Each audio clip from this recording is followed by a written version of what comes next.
ndugu mgeni rasmi pamoja na viongozi mlioko hapa mbele pamoja na viongozi wa ukakata jimbo, kwa niaba ya jopo la majaji, kwanza nitoe shukrani kwa kutualika kuja kufanya kazi hii. Ni ishara tosha ya kutuamini. Sasa niende kwenye uimbaji moja kwa moja. Nitaanza na mazuri na baadaye nitazungumza kwa kifupi sana mapungufu ambayo tumeyaona. Kwanza ongereni kwa uimbaji mzuri. Naomba tujipigie makofi.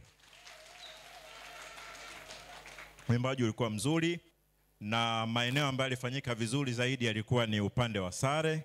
Kwaya nyingi zilifanya vizuri katika kipengele hiki, walipendeza sana. Pia swala zima la kujipanga jukwaani, kuzingatia muda, uchangamfu na utayari wa kutoa sauti. Naomba tujipigie makofi.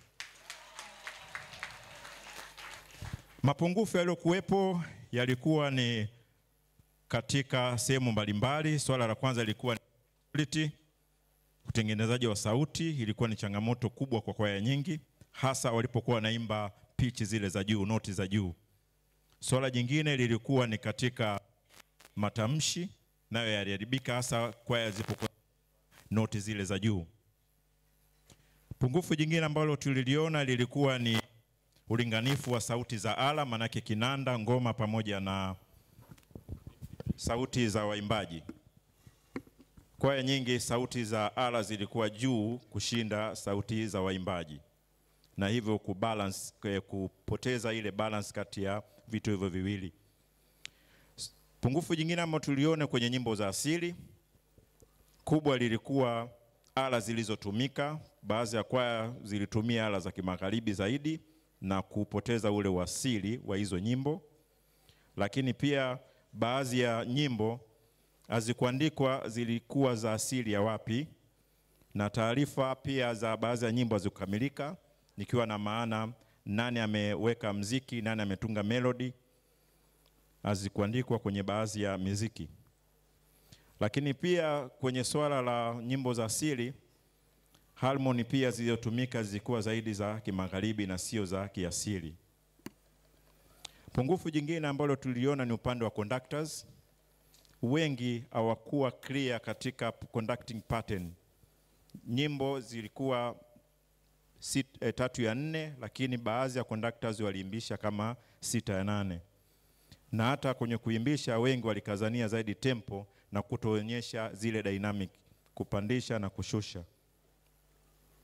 Swala jingine ambalo tuliliona katika wimbo wa siku ilikuwa ni changamoto ya baadhi ya noti. Kwaya nyingi zilishindwa hasa pale katikati. Wimbo ulikuwa na sehemu 4, zile sehemu 2 za katikati kwaya nyingi zilikuwa zinashindwa kuimba baadhi ya noti. Na pia kukaripia. Kwaya nyingi pale mwanzo wakati wa kuimba Mungu walikuwa na karipia zaidi na kuimba kwa sauti kubwa zaidi, na hivyo kuharibu swala zima la tone quality. Hayo ndio mapungufu ambayo tuliyaona, lakini kwa ujumla uimbaji ulikuwa mzuri na tunapenda sana kuongeza. Mengi tumeandika kwenye makaratasi ya kila kwaya.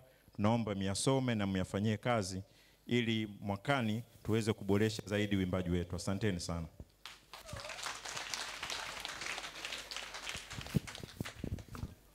Tumsifu Yesu Kristo. Hongereni kwa performance nzuri ya leo ambayo mmeifanya.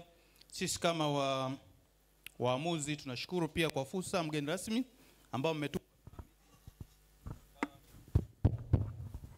Hello? Mbona inataka kukatika? Haitaki matokeo. Tunaamini wako wanamuziki wengi sana Tanzania, pengine na nchi za jirani nje na Tanzania mngeweza kualika, lakini leo imetuangukia sisi kama bahati. Tunaheshimu sana imani yenu ambayo mmeiweka ndani yetu. Kama alivyokwisha kusema Mwalimu Haule, maoni mbalimbali ambayo ameyatoa tumeandika zaidi kwa sehemu kubwa, na mimi kazi yangu ni kutoa matokeo. Lakini kikubwa niseme, hatukuangalia umaarufu wa kwaya, parokia wala kitu kingine.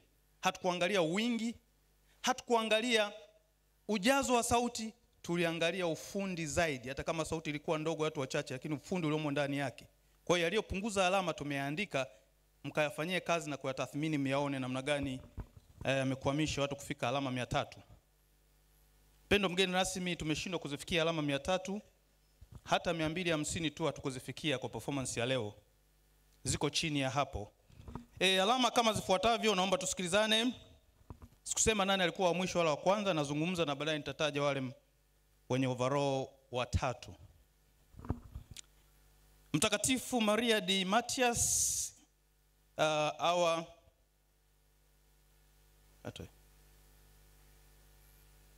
jina la kwaya nini?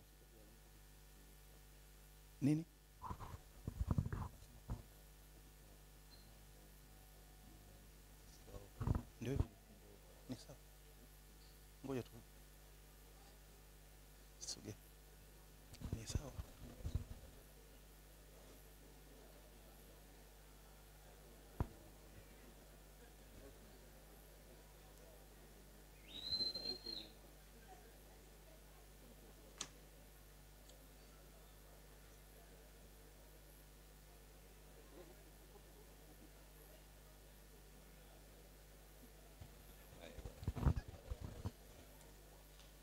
Basi kama ambavyo mmeona tulikuwa tunajadili kidogo, tumepewa mwongozo, hatuna budi kuufuata.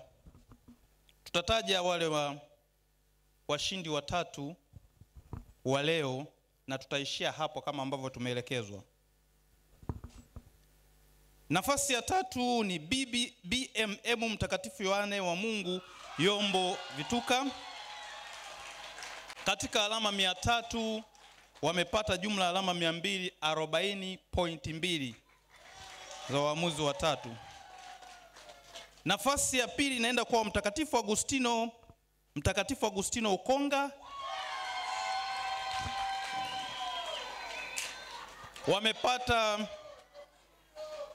Wamepata jumla alama 243.3 katika 300, katika jumla alama 300. Na waliofunika ama walioongoza ni Mtakatifu vile vile naye Agustino wa Salasala wenye jumla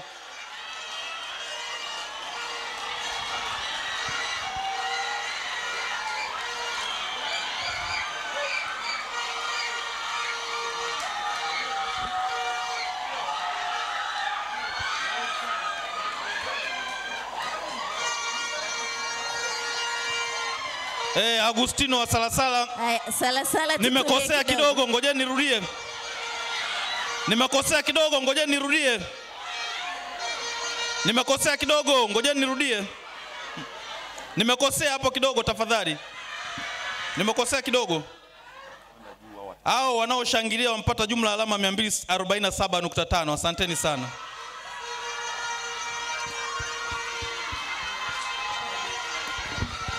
Aya, asante. Ninawaomba basi hao watatu viongozi pandeni juu mara moja kwa ajili ya picha ya kumbukumbu.